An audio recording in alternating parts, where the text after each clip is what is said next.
So I think that's changed quite a bit. Before it was more the mentality of just work hard, grind, get the results. And now it's more, how can I get the same results, even better results, with less amount of effort Right. to be able to spend time with family and the kids. So I think it was just a complete switch. And I think it's something that's it's more of a habit that you can create. Welcome to the Driven Dad Podcast, where we celebrate dads that live with passion and lead with purpose. On this show, we'll host some dads that live incredible lives. Being a dad is the most important job you'll ever have. Get inspired by our amazing guest dads that refuse to live life in mediocrity and live epic lifestyles with their families.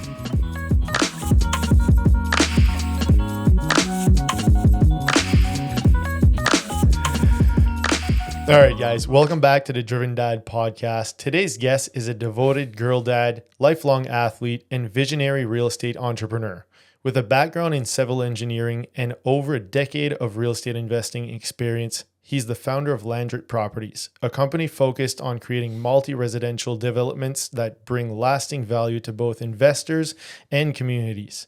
Outside of business, he's completed an Ironman 70.3, a marathon, and an ultra marathon.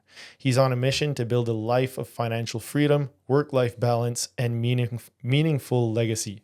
Welcome to the Driven Dad Podcast today. Thanks, Matt. Grateful to be here. Yeah, it's great to have you. So before we get into the really serious stuff, I got a question for you. So I want you to be honest. What's more exhausting between running an ultra marathon and running after a toddler with a baby tied to your chest? Definitely the toddler. Definitely. I don't think it's even comparable. As you know, I can't even imagine with twins. So I don't know. Debatably, you're in a tougher situation where you have two different age categories.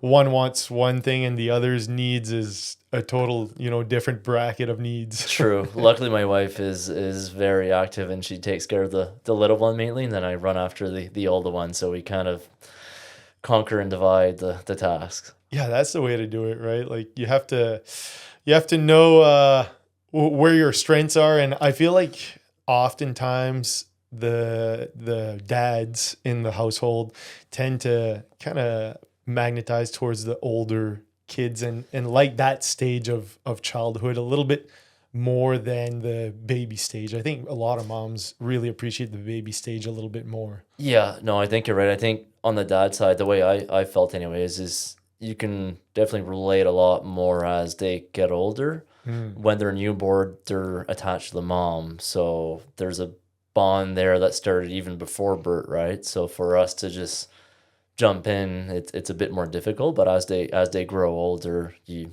definitely straighten that relationship. So it's fun. Yeah, there's like this connection when they grow older, when you get to share some things that you like personally with them, right? It's just, there's nothing that's comparable to that. Yeah, I agree. Yeah. So you left your secure engineering career to pursue an entrepreneurial route. I want you to tell us a little bit about what that, like if you had a turning point, what that turning point was, and kind of walk us through that whole transition period for you. Yeah, great question.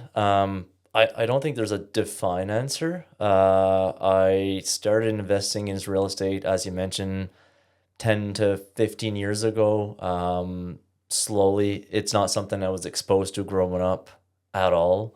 My parents were not in that domain at all. So I originally partnered up with a good friend of mine, and we started buying properties. We had no capital at the time, so it was all buying distressed properties, renovating, what they call the BRRRR method. So you buy, renovate, refinance, rent, and then repeat. So we did a lot of those, and had a full-time job at the time, which was fairly flexible, which was nice. And like a lot of real estate investors, read the book Rich Dad Poor Dad, and then it kind of teaches you the whole basics of assets versus liabilities. And that was really like an aha moment to me.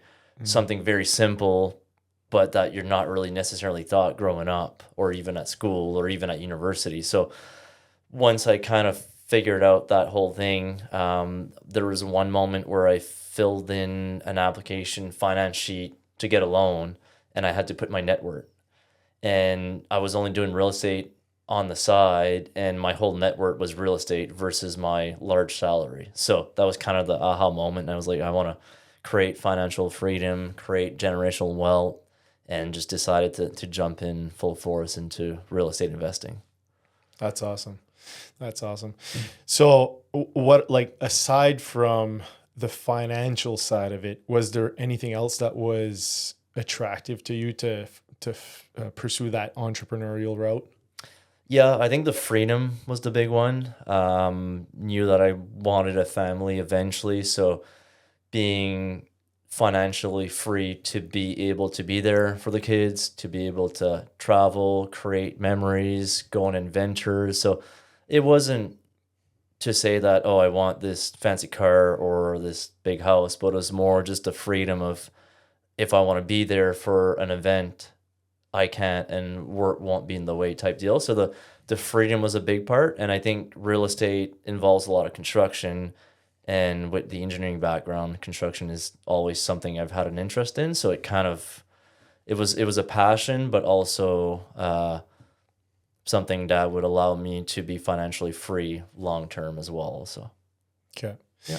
And so you have your own investments or your own units that you own, but you also have another kind of section, which is the Landry side of things, where you guys build stuff. So tell us a little bit about like what you've built, like what type of team that you've built there, and what your mission is on that side of the business. Yeah, so on the Landry side, real estate, it's a great, you can get great returns on investment, as you know, but it's not easy. If you invest in the stock market, anyone can kind of do it, right? You put $1 in and then you just wait for the market. Hopefully it goes up, sometimes it goes down. Real estate, the returns are really good, and you can leverage the lenders too. So if you put in $1, they'll give you 5 more to be able to invest, and you can actually pull your dollar back and your returns continue. But what a lot of people don't see is it takes a large team to be able to manage all the moving parts. So Landry Properties is kind of that service that we created to help us be able to invest for myself, for my partners, for my team members. So we've built this solid team, and it's basically just a service that helps us grow our assets, and anyone on the team can use it. A lot of the members on the team have their own portfolios. We encourage that. So it's really this great environment where it's just there as a service to help us grow the assets. Okay. So you guys make sure that the asset is maximized as far as like being at the right amount of rent, and knowing when to renovate certain things on the buildings and such. Exactly. So that we provide two main services. So one is construction management. So if right now we focus a lot on new construction. So we'll build the asset. Once the asset is done, at the moment, we'll subcontract the property management, but we do the high level asset management. So we'll do all the bookkeeping, all the finances, make sure that all our utility suppliers are paid. The projections are on track. So we calculate cash flow. We look at income, expenses to make sure we're on track. We deal with all the financing, the renewals, the insurance, make sure the property's properly insured, has all the right coverages. And then we just essentially make sure that the property runs so that it maximizes the return on investment, but also making sure that the tenants are fairly treated and we can provide a safe place for them to stay. That's a cool service, because there's a lot of people that I'm sure that they would love to get into real estate investment, but that kind of section is too much unknown for them, right? And they're probably scared of that kind of barrier to entry. But if they'd have, or if they know about, someone like you guys that could manage that and make sure that all of that stuff is taken care of, I'm sure that would be, there'd be a lot more people kind of interested in putting their money into real estate stuff. Yeah, no, that's a good point. The other big thing too is we've built this really strong team, and I'm very grateful for every team member. And we've built a lot of relationships with local It could be realtors, it could be lenders, it could be appraisers, it could be insurance brokers, it could be just anyone that's going to be part of that transaction or part of the operation of the asset. So those relationships can make or break a deal. And in real estate, it's easy to make a mistake, right? And a mistake can be a small one, but sometimes it could be you've just made a mistake and oh, there goes $10,000 on the asset, right? So Right. just having those relationships, being able to build those is very important Right. for us. And of the investors out there, let's say like in the greater Moncton area, how many people do you think use that service? Like not necessarily with you guys, but have someone, looking out for their investment if they don't have the knowledge themselves to do it properly? It's a good question. I think most of them, I think like anyone can invest in real estate, and I would certainly encourage it. And it's definitely manageable if you get a few income properties, right? But you get to a point where you get, I don't know, 10 or 20 doors, and yeah, you can manage it yourself, but you either have to commit to doing that almost full time, or you have to find a team to be able to do it for you, or partner with someone that has a team. So there's kind of different scenarios, but a lot of the larger players in Moncton that you see out there, they have that team and those relationships to be able to manage their assets, right? So Right. I guess the better question might be there, do you think there's still a lot of buildings out there that are mismanaged? oh, there probably is like a lot of different things. Some are well managed, some are probably mismanaged, and it's hard too. Like when we first started, read, listened to all the podcasts in the world, and I thought I knew what I was doing, Right. but you don't really know until you do it. Right. Or you really make that mistake, then you're like, oh shit, okay, yeah, that cost me a lot, so I'll make sure not to do that again. So it's kind of like most things in life, you just kind of learn by doing. So I guess to go back to your question, yeah, I think there's a lot of buildings that are not properly managed. We see those as opportunity, and there's some that are really well managed. So it kind of depends, I guess. Right. Okay. Since you've had your kids, like now that you're a dad, how has that changed your relationship, your mentality?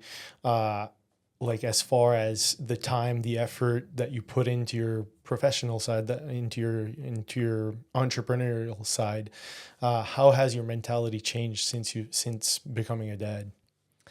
Yeah, I think it changed quite a bit. As you know, you think you have time till you grow up, and then you have kids and you're like, shit, no, I don't have any time. So I think maximizing your time, scheduling, doing a lot of training, looking up to people like yourself or others, where I find that you guys have really figured out how to manage your time, determine what your priorities are. So I think that's changed quite a bit. Before, it was more the mentality of just work hard, grind, get the results. And now it's more, how can I get the same results, even better results, with less amount of effort Right. to be able to spend time with family and the kids. So I think it was just a complete switch. And I think it's something it's more of a habit that you can create. Yeah, I love the way you said it, where you didn't say like before I used to grind and now I'm chilling out. It's like before I used to grind, do it all myself. Now I'm trying to figure out ways to maintain the same results or the same performance, but delegate or create systems that are more efficient, Exactly. which is awesome because I think a lot of people see it as like when you don't have kids, you can, you have time to grind, you can do it all yourself, you can perform. And when you have kids, it's done type of thing, right? But it's not one or the other. It's just getting smarter. Exactly. No, 100%. I like that. Buying back your time, as Dan says. Absolutely. Absolutely. So what does it mean for you? Like when you think about your pursuit of financial freedom, what does that mean? Like when you look at, let's say, your perfect day, like when you get to that point where you're aiming for, what does that look like? I think that changes daily. I think if you asked me that last year and then you asked me that today, I think to me, financial freedom is basically having enough funds And I see it as two different ways. So there's like net worth where the funds are there, but they're not really liquid, and cash flow, which is just income that comes in monthly or weekly to be able to live. So I think need to have the right balance of net worth for the generational wealth, but also the cash flow to be able to do what you want on a daily basis. And those are your needs, which is food, shelter, clothes, but also travel, create memories, do cool activities. So I think to me is financial freedom is not having to go to work, having enough cash flow to be able to live the lifestyle that we want. Um, and that changes with time, right? So if you'd have a choice today to not have to go to work, would you still go to work? I think I would because I like doing what I do. But to be able to choose to go or not to go, I think that's the freedom part. I agree. Yeah. Not having to say no to anything you want to do, right? Exactly. Having the freedom to choose if you want to do it. Yeah, if you want to go on a ski trip or go mountain biking or take an afternoon off or go fishing, you have the availability and the freedom to be able to do that.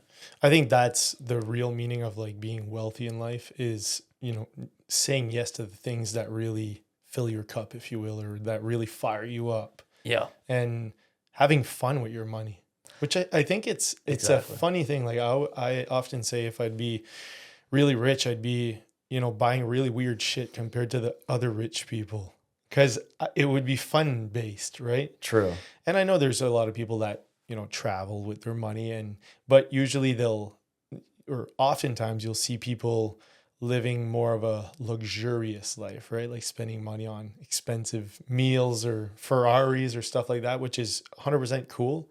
But I think the missed opportunity when you have that financial freedom is like living like a kid, right? Like having fun every day, doing just like, riding an old sled in your backyard, or like, doing the fun stuff like when you were a kid. Yeah, I think that's the cool part about having kids is you kind of go back to your childhood and you enjoy things a bit more. Yeah, versus... you live it through their eyes. Exactly. Yeah. And I think agree. money to me equals creating memories, which is the really cool part.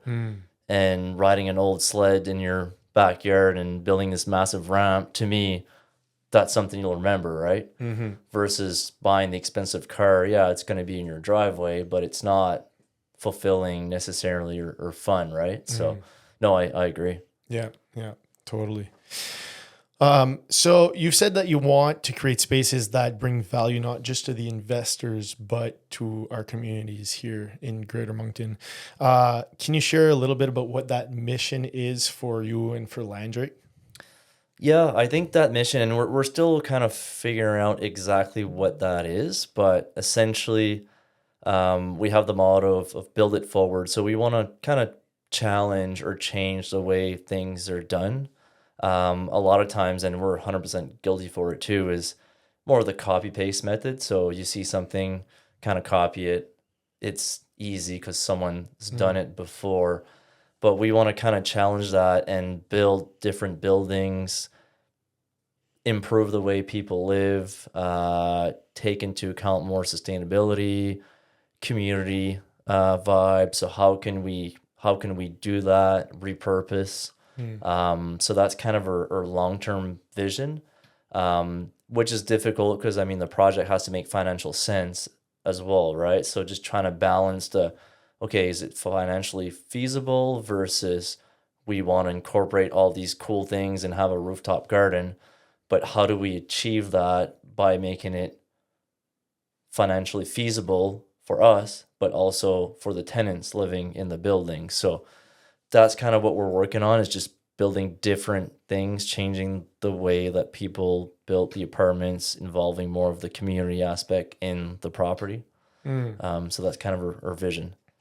So how do you see that happening? Like, I think that's super cool, like having a rooftop garden, but are you going to have to take the hit to, create spaces like that? Yeah, that's a good point. I think it's more of a creating efficient spaces, so not just having square footage to have square footage, but just designing the layout so that they make more sense.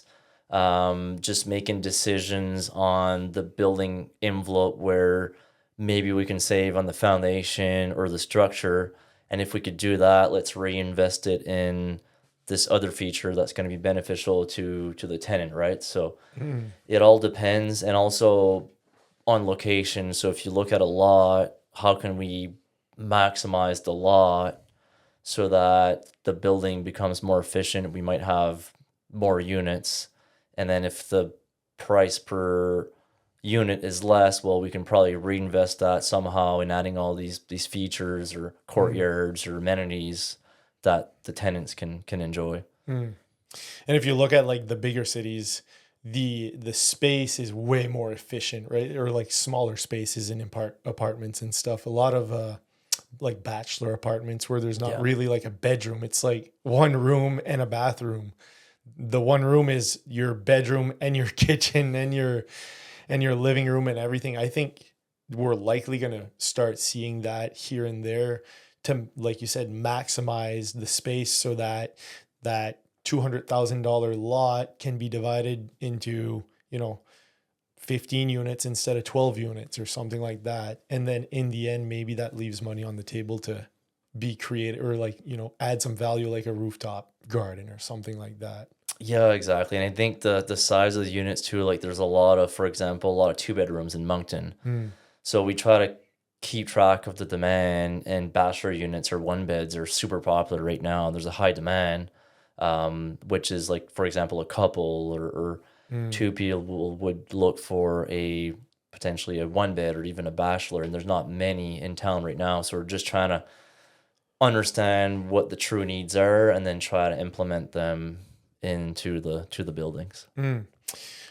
One question that I'm always interested in, or a subject that I'm interested in, is like I'm really passionate about real estate investment. I think it's a great place to put your money and energy in for your future, for your wealth. What would be like one of your number one tips if someone's like, I would really love to tap into real estate investment? What's like the one thing, whether someone has money or not, what's the best way to start getting closer to investing in real estate? That's a great question. I think you just have to, literally just have to, it sounds easy, but just do it. So it could be a small deal, it could be partnering up with someone that either has money or has time. Partner up with someone.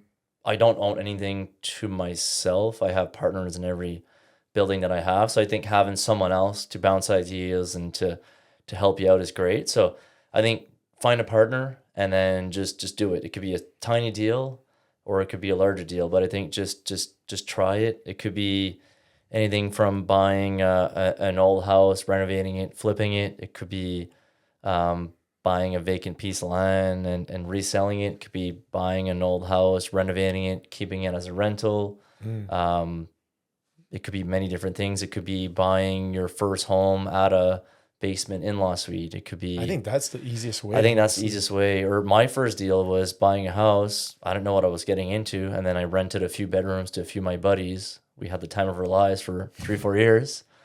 And I was like, geez, the income coming in is covering my mortgage. And that's where I kind of basically got obsessed with Mm. learning about real estate investing. So Mm. Yeah. there's many different ways, but just to do it is how you're gonna learn.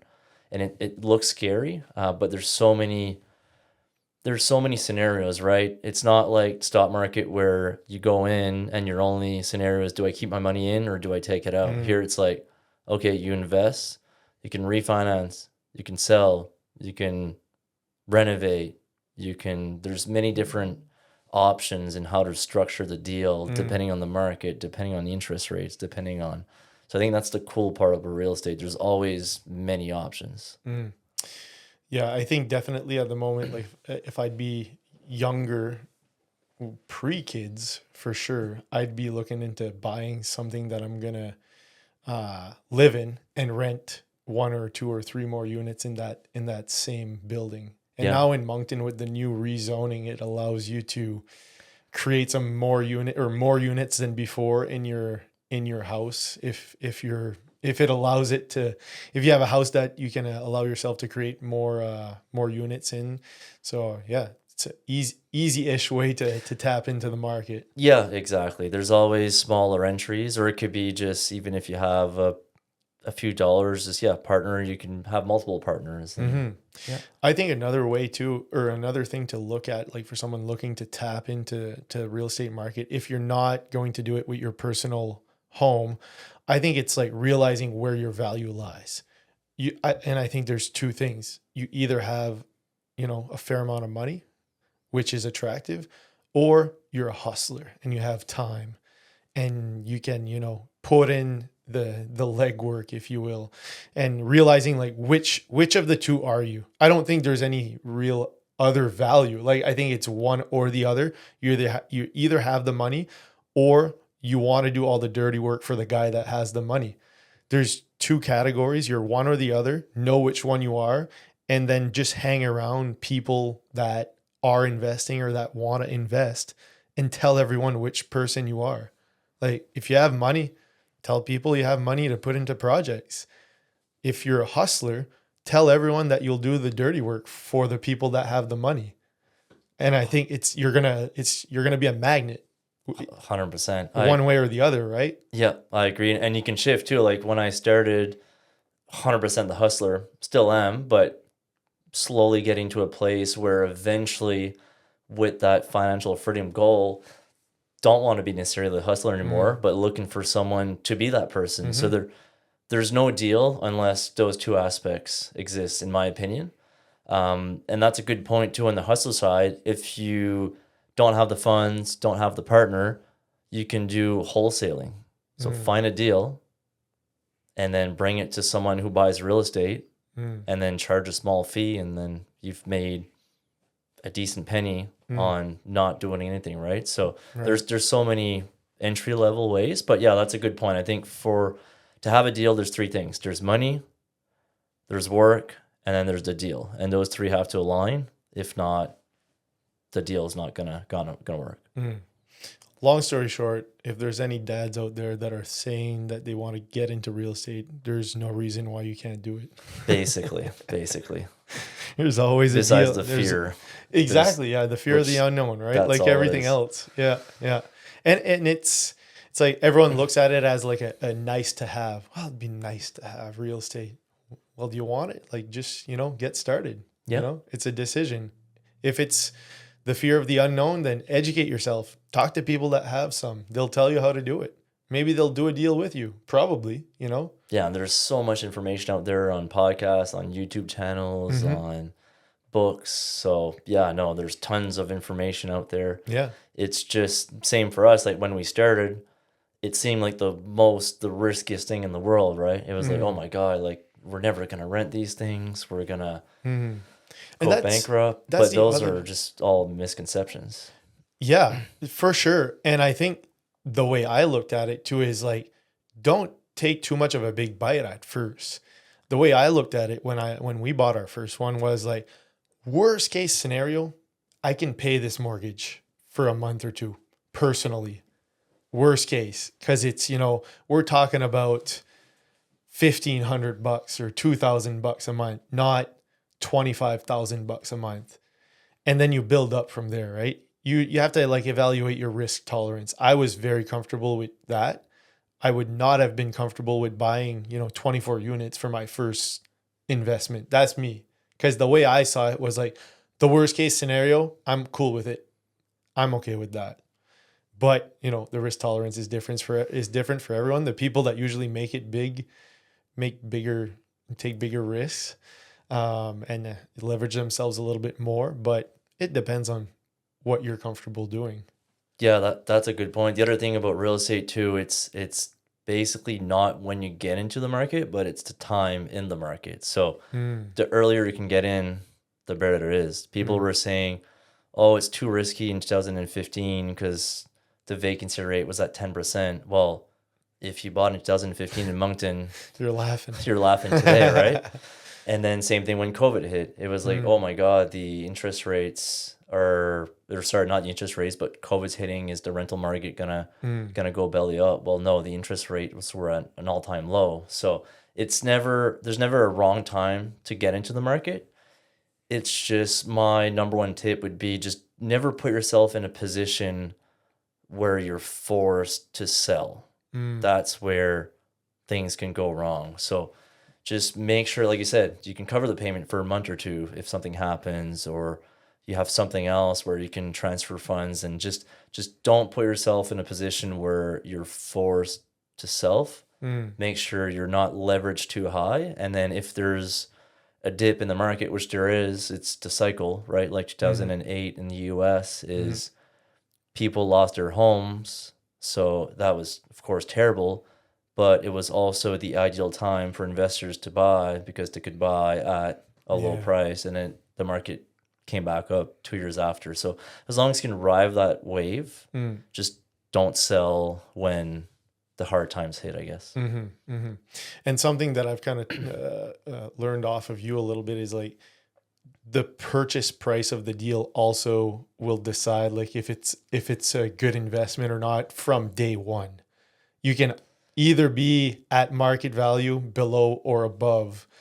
I think above is, likely, I'm not going to say not smart because it depends what the long game is, I guess. But, depending if you're a small time investor, I'd say it's not smart.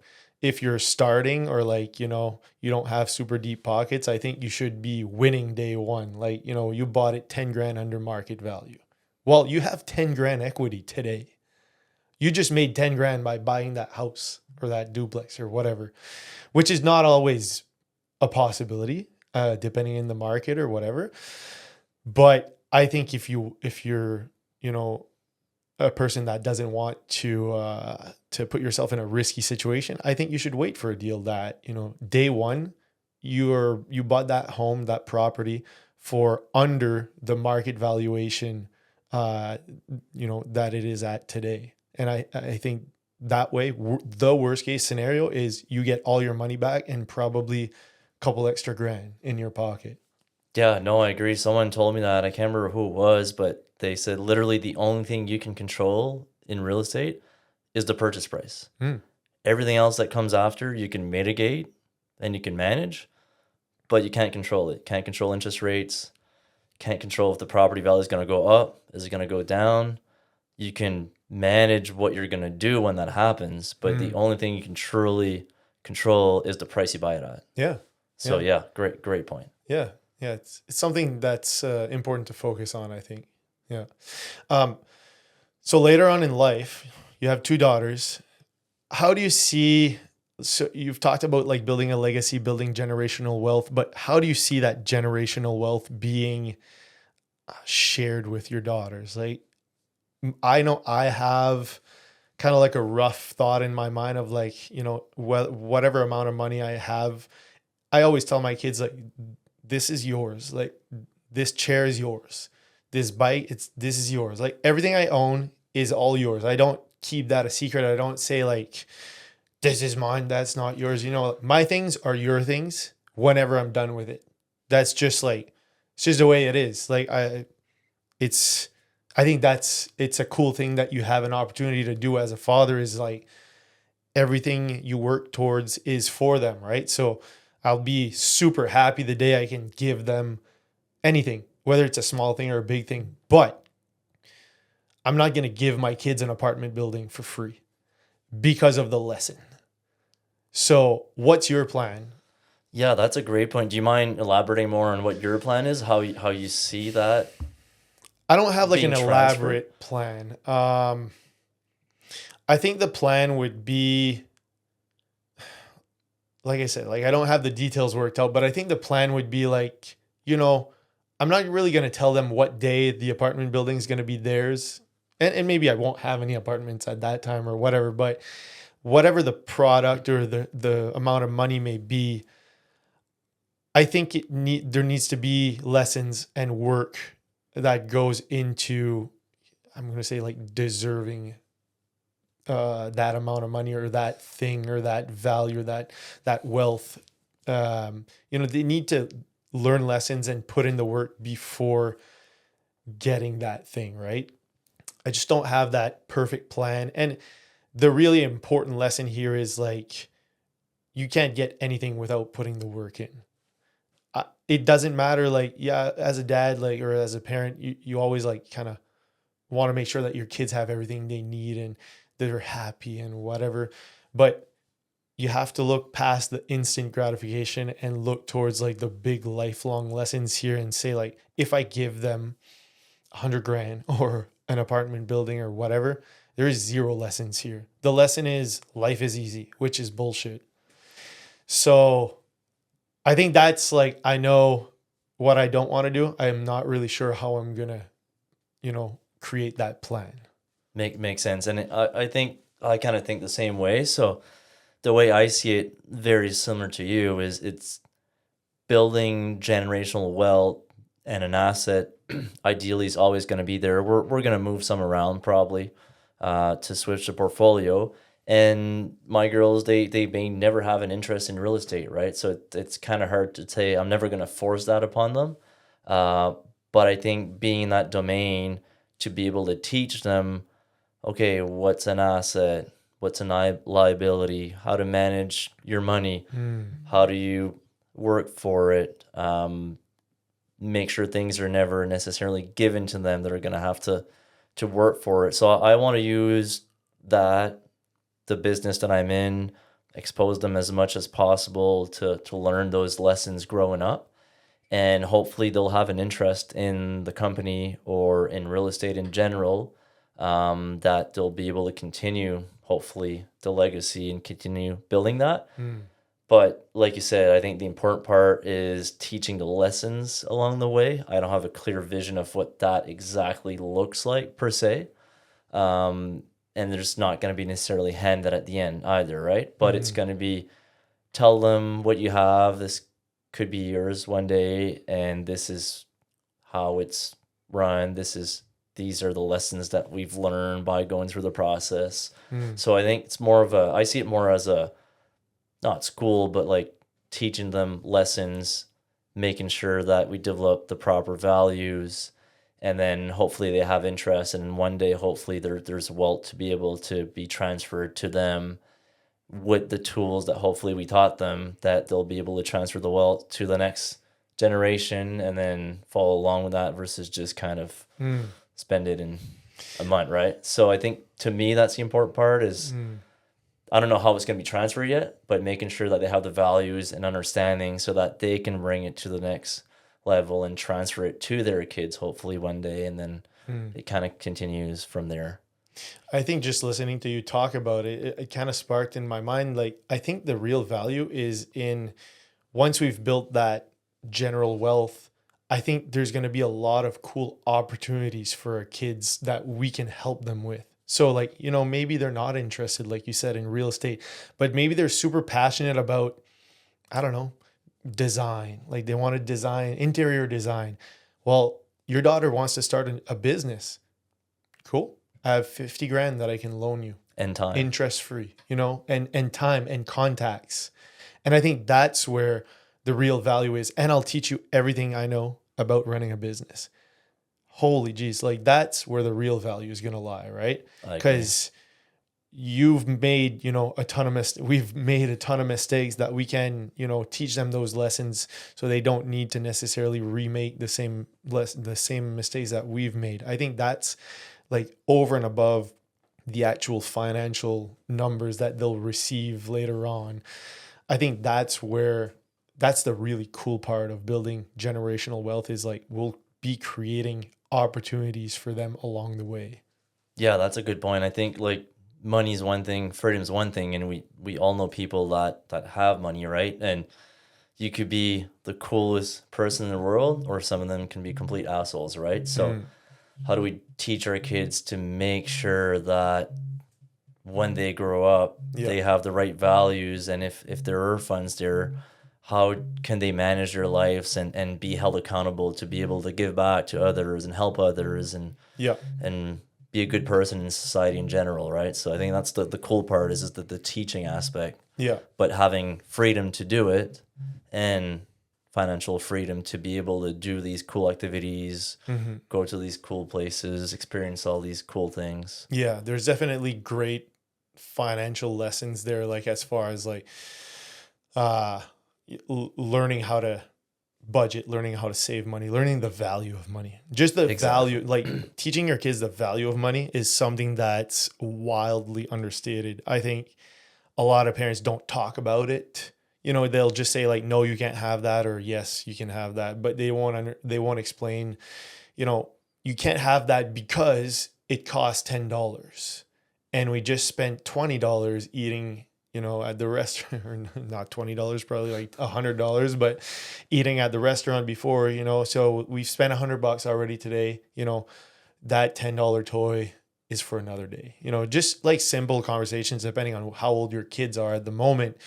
But we try to introduce that, talk about how much things cost, and, you know, put a value to things so that they can understand, you know, things aren't just like, they don't appear from the sky. Exactly. And I think those are good foundational lessons as far as like, you know, for like things that they can apply to later on in life. Exactly. And it's not something you're necessarily taught in school, right? Or anywheres, right? So No, I think having those lessons is going to be very valuable. I wish they would learn that in school. They should. I agree. Yeah. There's a couple of things that I like when I started a business, I'm like, man, we should totally learn that in school. One of them that really stuck out is like super simple, but writing a check, which is like you you write less checks these days, like a lot of e-transfers and whatever electronic type things. But when I started a business, I didn't know how to write a check. And it's pretty simple. Like, you know, you write a few and you're good to go. But why don't we learn that? Like, it's a really good skill to have. Just where do you sign? Is it the left line or the right line? You know, you know, do you have to put a bar after the number? Do you know, how do you write a check? It's so simple. It is simple. I agree. I wrote one last week and I had to get two people to double check it. I was like, is this gonna go through or did I miss something? Did I? But yeah, that's a great point. Yeah, yeah. There's definitely some.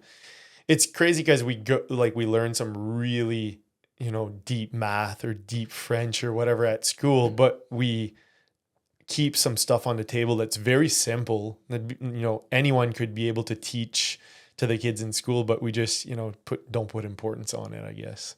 Yeah, and even just like simple stuff like cash flow. Like I do it for all my properties, and I kind of did it for myself. But like last week, I actually sat down, took the Excel spreadsheet, and my wife is on mat leave, so I was like, okay, what is her financial freedom? I can tell you exactly the projections and the cash flow sheet for every building that we have.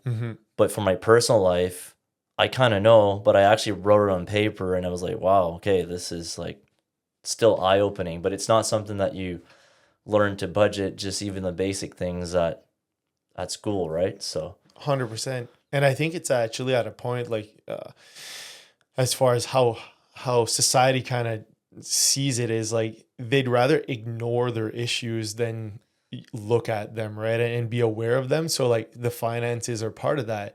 So instead of like, they have this fear of opening their bank account and looking at the numbers, so they'll just like not open it. And then down the road, when they get a letter or, you know, when something bad happens, then they realize their actual financial situation. What I like to kind of teach and preach is open your bank accounts daily. Look at every bank account, every financial investment bank account that you have, if you can, you know, maybe not daily, but at least weekly. And worst case, like, you know, what you did is the best case scenario, writing down an actual budget on a spreadsheet. And I think everyone should do that. But worst case, if you look at all your banking, at all your bank accounts, at all your financial investments, at your credit card, you know, balance amount, you have a pretty good idea of where you're at. Like, without knowing the dollars and cents, you know if you're like in a good position or a bad position. You know if you're going the right way or the wrong way. If you leave that, you know, for weeks or months or I don't, maybe years. I don't know if people actually do that, but without looking at that for a long time, it's really easy to get to a point where you can't recover, right? But if you look at it daily, weekly, monthly, you can stop yourself from getting into the deep hole. Yeah, and you can find out right away, okay, it's trending down the hill. Okay, I need to look at it more. What's an expense that I can cut or transfer or save, and I can tweak something that can help me go back in the right direction. But yeah, no, absolutely. Yeah, 100%. And nowadays with the like reoccurring memberships for every platform. And with credit cards, you can just swipe everywhere, and next thing you know, you sign up for something and you forget to unsubscribe, or it's just so 100%. easy, right? To Yeah. You can easily, I'm betting like most people can probably cut a couple $100 of things that they don't use on a monthly basis. Yeah. That's nuts. Yeah. That's nuts. I remember in the COVID days, like when everything hit, when shit hit the fan there, we were like buckling down. Like I was looking at everything business, everything personal. I'm like, where can I save like a couple bucks? Because I don't know what's happening here.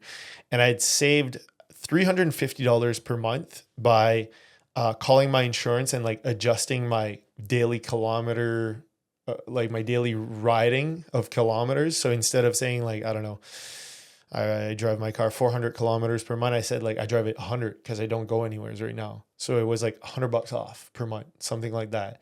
Then I switched internet providers, saved $80 right there. I don't remember the other ones, but just by like making calls, I didn't deprive myself of anything. I just like, it was a situation where I was like, you know what? I'm going to put myself in the best possible scenario here, like for safety.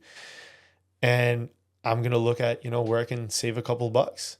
And it's not hard. It's just a bit of effort, like an hour or two of effort, but it's just being responsible about being aware of where you're spending your money. Yeah, no, I agree. And the same thing about like your spending, right? Like, are you buying liabilities, or are you buying, when I say assets, there's many different assets, but like, where are you spending your money? Is it something that's gonna pay you back, or is it just out the door and you'll never see it again? So those are all things that I obviously the kids are still too young, but those are things I certainly want to teach them as they grow older. Yeah, I agree. I have the exact same mindset, but at the same time,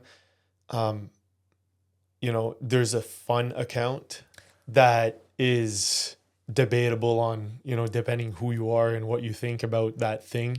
Like for me, like I'll buy myself one pair of shoes reluctantly every year, like one pair of everyday shoes. I'm like, damn, $150. But I'm like, I'll buy that bike for $7,000 right now. Exactly. My wife calls it the return on investment on fun. So what's your happiness? Like, is this item going to bring you happiness? If it does, might be worth it, right? 100%. So like the bike, right? So 100%. Yeah. It's a fine line, right? Because you can get reckless really fast. But, if you want to go biking with the boys, buy that one bike. Maybe just don't buy like 3. Just one. Exactly. Start with one. Yeah. Like she calls it the cost per wear. Like we'll look at stuff, and then like I'll buy a house or an apartment, but I have trouble spending $20 on a t-shirt. And then we'll go to like Lululemon, and obviously, as we all know, it's pretty pricey, but she's like, the cost per wear, you're going to wear that for 5 years. Versus if you go at a cheaper brand, I like that. You're going to wear it for 2 weeks. There's going to be holes in it. And then you're going to buy 10 pairs when the Lulu one's going to be good forever, right? So I like that. It's like an investment. It's almost like an investment. Yeah. Yeah. But just looking at the bigger picture instead of just the sticker price.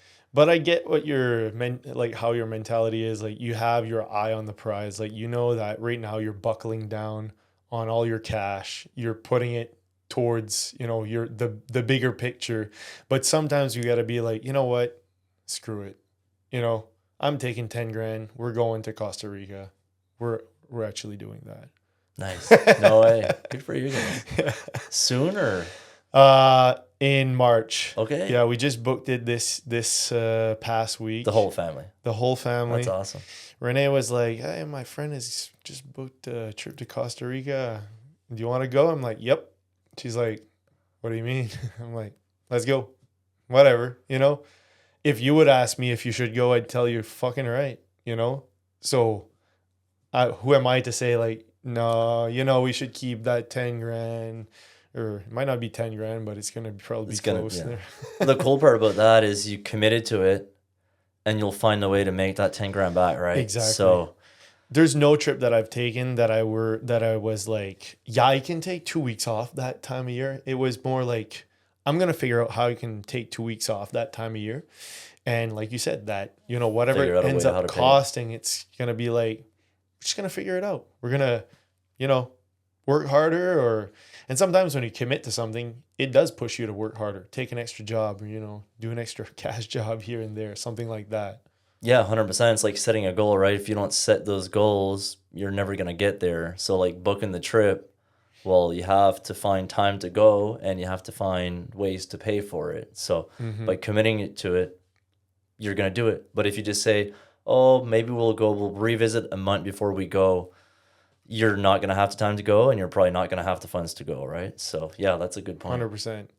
And something that I experienced when you built my house here, so that year I was kind of like settling into like hustling a little bit more because I was nervous about incurring some bigger costs from a small duplex to a new construction house. And that year I ended up making more money with my business than ever because I had taken on, more like a bigger expense or like a new expense in my life. So as much as I am a fan of a low expense lifestyle, there's magic in putting yourself in a position where it scares you, like outside of your comfort zone, right? I was totally in a comfort zone. And in the end, that made me comfortable with the amount of money I made on an annual basis. And when I put myself outside that comfort zone, it actually unlocked a lot of things. And it pushed me to, try or, say yes to some new clients or hustle a little bit more and make sure that I stayed in a comfortable position financially. So that was kind of an interesting position to be in. Yeah, that's interesting. It's kind of the same with any business, right? I'm doing this course now. It's called Clockwork, and the goal is to be able to take a 4-week vacation and just completely be away from the business. And most people that go through it, and I'm just starting the process, but you'll always find ways, right? So by you leaving for 4 weeks, if they've done things right, the business will not fail. It's going to run itself, right? So same thing with most people that start in a business. You start lean, you do everything by yourself, which I think you naturally have to understand the business, grind, figure how things work. But with time, you build your team, and then you're able to spend less time on doing and actually designing. And then one quote that they have, which is really cool, is as a business owner, you shouldn't necessarily be an employee. You're a business owner. Your goal is to create jobs. That's your one goal, is to create jobs. So spend more time designing versus just doing and being the bottleneck in the business. Work on the business, not in the business. Exactly. Yeah, I like that. I remember thinking when I used to have my gym, the first time I took a vacation, we went to Hawaii for our honeymoon, and it was 2 weeks, which was like 2 weeks was like a long time away from the gym. But I did my due diligence, if you will, in setting everything up. And I remember thinking like, or someone I think told me like, what's the worst that's going to happen? Like, the worst that's going to happen is, I don't know, maybe a coach will forget to show up for one class. Is that going to mean you have no business when you come back? No, it's a fixable issue. It's not ideal, and you want to do your possible as much as you can to make sure that everything runs like perfectly when you're gone, kind of thing. But at one point you need to take a vacation or like reset from your company. You need to, like you said, at the start, you hustle, you wear every hat. But at one point, I think it's very important to reset and clear your mind and come back full force, better than ever type of thing. So sometimes maybe you don't aim for perfection when you leave, but you aim for like, everything's going to at least maintain when I'm gone. Yeah, and it's kind of like Dan said, something done at 80% by someone else is 100% awesome by you not doing it, I love right? that. So Yeah. that's pretty powerful. And I think when you have kids too, you can probably relate, but like your time becomes more valuable. And for me, I was working constantly. Basically, my motto or my mindset was, if I'm not doing something productive, I'm wasting my time. That was kind of my mindset growing up, which great, but at the same time got to a point where, okay, you need to set back, you need to be present. You're having kids or you have kids, you need to be there for them, present with them, not always think of work and constantly work. And I definitely worked less than I did, let's say 3 years ago before I had the two girls. And I'm way more productive now than I was 3 years ago because I take the time to spend time with them, reset on the weekends. I rarely look at or do work on the weekends now. So when Monday comes, I'm ready to go. I'm fresh. My mind is fully present in working, and then when I'm at home, it's fully present in being with them and being able to relax and create those memories. And so yeah, that was kind of the big shift on my end. So how did you create that shift? Like, what was your first step? I don't think there was a step. I think it was just like you have kids and you have to, it wasn't an option, right? To me, it was just very clear as you have to be there for them and you have to be the best dad you can. So you're working too much. So it was just an automatic switch of, okay, how do I become more present with my family and then still manage work at the same time so that the business can continue. So I think to me it was just a clear switch of something has to be done, has to change. I think you're fortunate that you had that realization on your own and that you were able to manage that switch, because there's a lot of people that I don't think they even know why they still hustle, because financially they're set for life, but they hustle on a daily basis because that's all they know, and they get home and all they think about is the hustle. They're physically there, but they can't detach from their phone and their brain keeps going. So it's, good on you that you were able to create that kind of space during the nights and the weekends to be present with your kids and to detach from that job. Do you have any like literal tricks that you use, like let's say with your phone or anything like that? Like when you get home, what do you do with your phone? Because the phone's the number one enemy. Yeah, we've seen that in the last few minutes, did we? Sorry about that. But yeah, that's a good question. I think like just to be clear, like I'm still working on it. Like it's still a daily struggle, but it was clear that I have to get better at it. So still struggling daily to be able to switch and completely forget about work and focus on just being present. A few tricks when I get home, usually put my phone away somewhere where I can't even hear it, because just the anxiety of hearing that ding or a message coming in, you just want to look at it, right? So turning off my notifications is one thing at night. I put it on, what is it called? The Airplane or night sleep mode, I guess. So that helps as well. And I think it's just building those slow habits. So like I knew right away as soon as my first daughter was born that, okay, she's my everything. I have to spend as much time and be with her, but it wasn't easy. So I think building those slow habits of putting the phone away on the weekends, no laptops, no phone calls per se, planning mandatory vacations a few times a year, traveling. But it's slow habits that achieve to the greater goal eventually. So still working on it, but those are a few of the smaller tricks. I don't know if you have any that you do or very similar for me. Yeah. And like you said, I'm really not a master of that trade yet. It's challenging. Like anyone that says that they've mastered the, leaving the phone and being 100% committed to their kids once they get home, I think I would say they're full of shit. I think because it's very hard. It's very hard. But I use the airplane mode on my phone all the time, every day. And oftentimes I want to bring my phone with me because I'm a super, I like to take photos and videos of my kids doing everything and myself doing everything. So I use airplane mode. Like if my phone is in my pocket, 99 times out of 100, it's on airplane mode. I don't put it in my pocket on.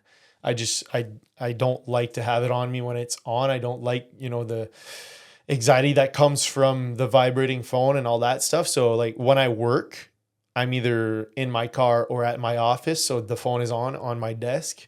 That's work time. And then the rest of the time, I either try to keep it, like you said, like far away from me. Like I'll leave it intentionally on the kitchen counter.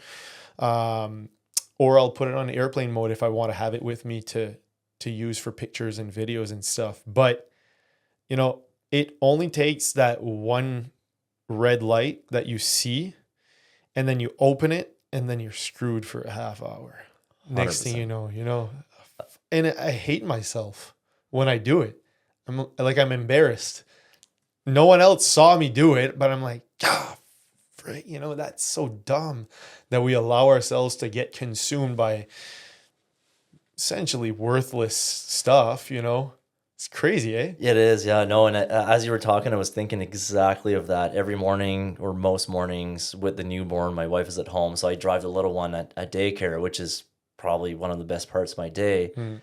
And she likes to sleep in a bit in the morning, luckily for us. But usually, like it's at 8 o'clock or 8:30, and usually someone calls me in the morning, but I make sure not to answer because I know if I do answer, okay, most calls might be okay, but it just needs to be that one thing Yeah.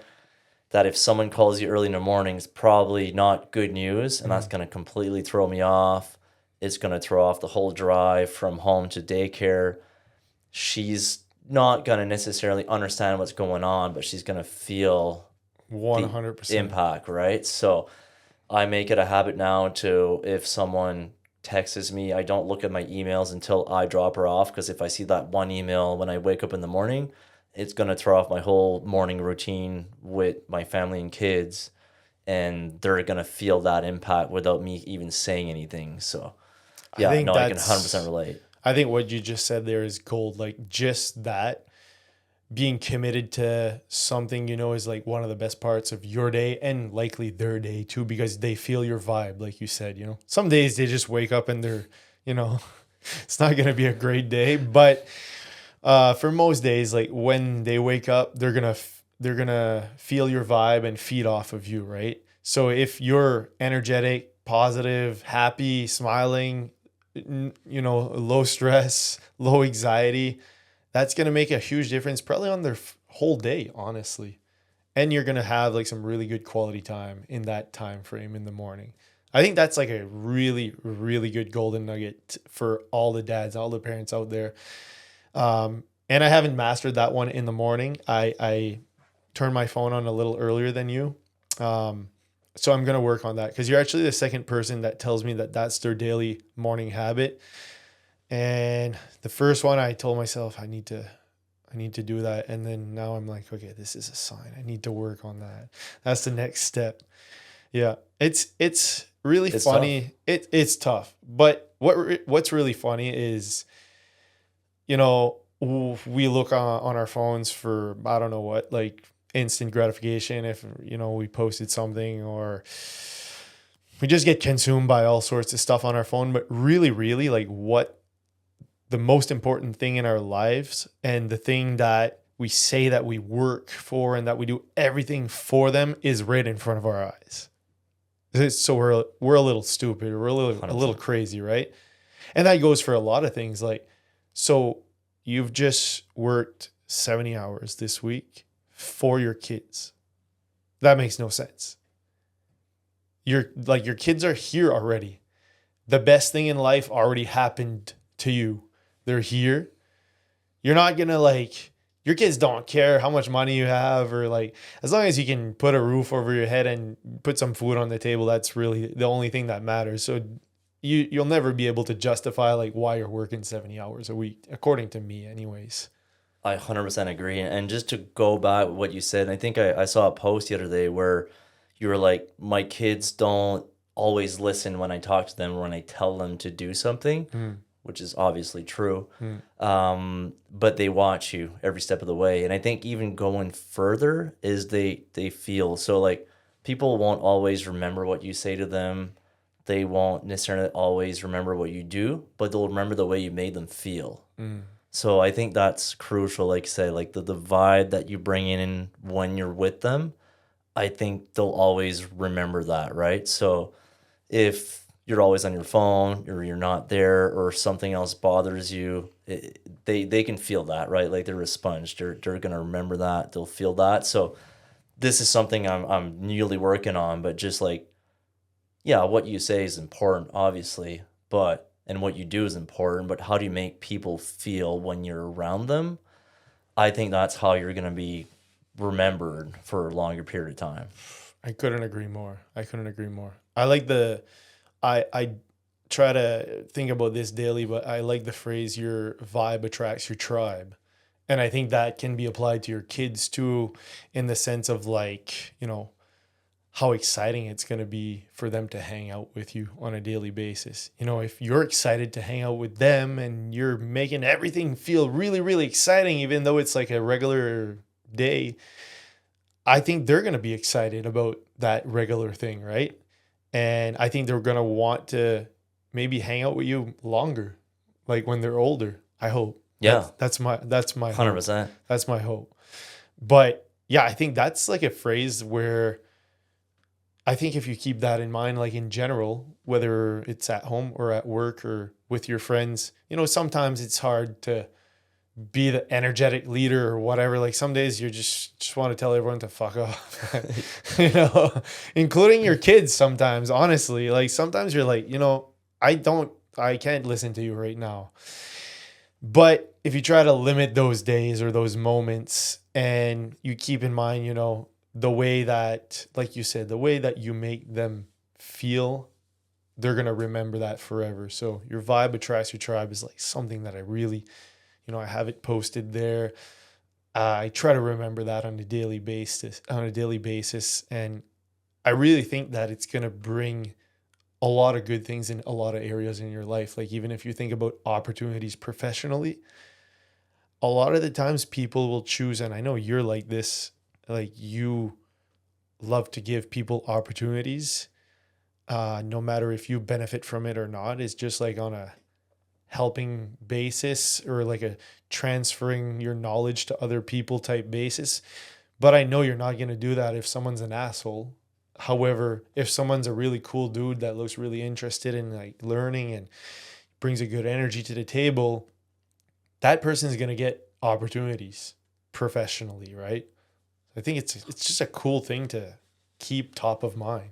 Yeah, 100%. One of the biggest lessons that I've learned is you're the average of the closest people around you, right? Some people say the average of the 5 closest people to you. So from every aspect, from a fitness, from a wealth, from a just mood, right? So you're right. Like your vibe is your tribe, is whoever you surround yourself with is what's gonna lead to you being successful or not. I ultimately think, right? You can be the smartest person in the world.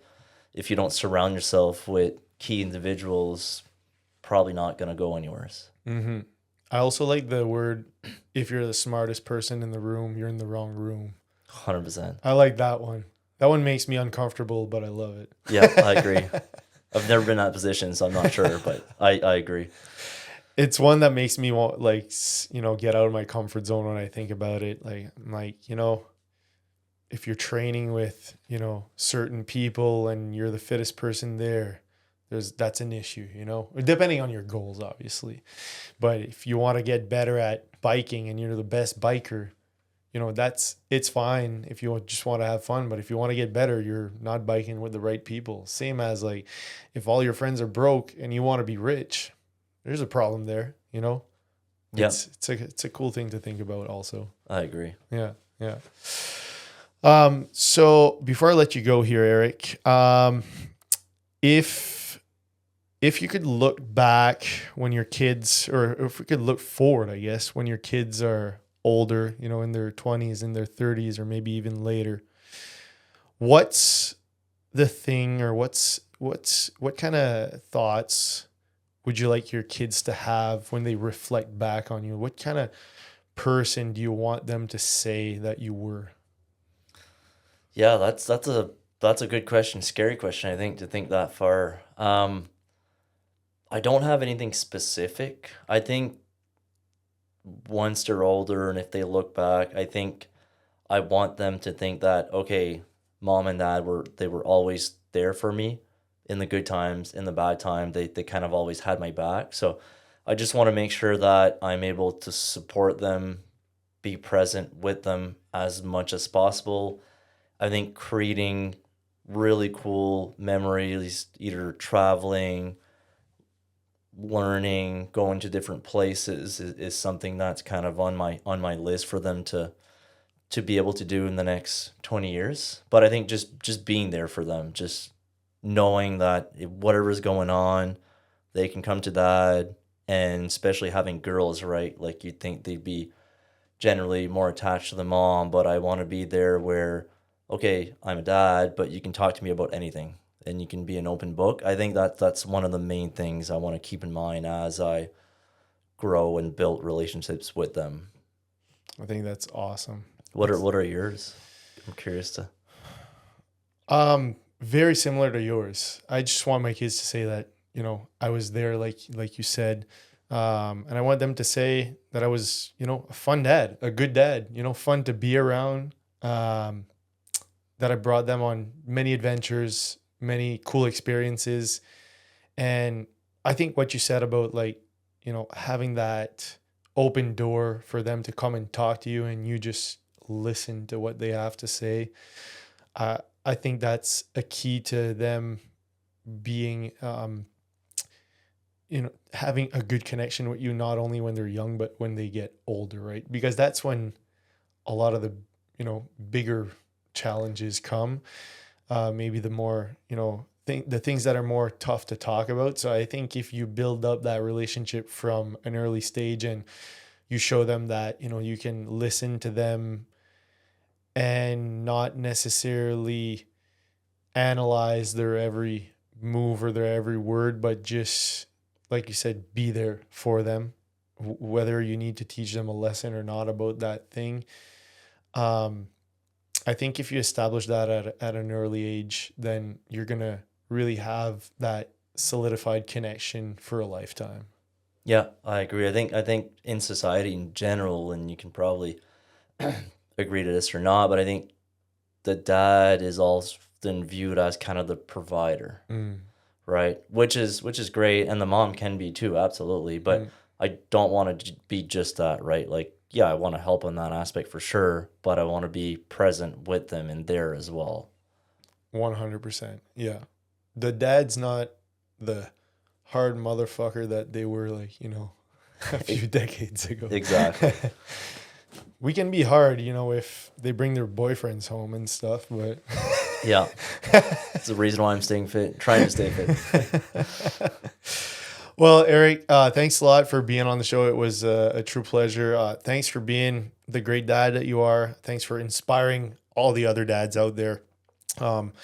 Hopefully you've inspired them to, you know, prioritize. We've talked a lot about wealth and investing in real estate. So that was a really cool subject that we're both passionate about. So hopefully we've inspired some other dads to kind of prioritize that, look into that, and yeah, all the other great stuff that we talked about. So once again, thanks for being on the show. Awesome. Thanks for having me, and looking forward to seeing all the awesome dads and awesome guests you'll be having here in the future. So Yeah, for sure.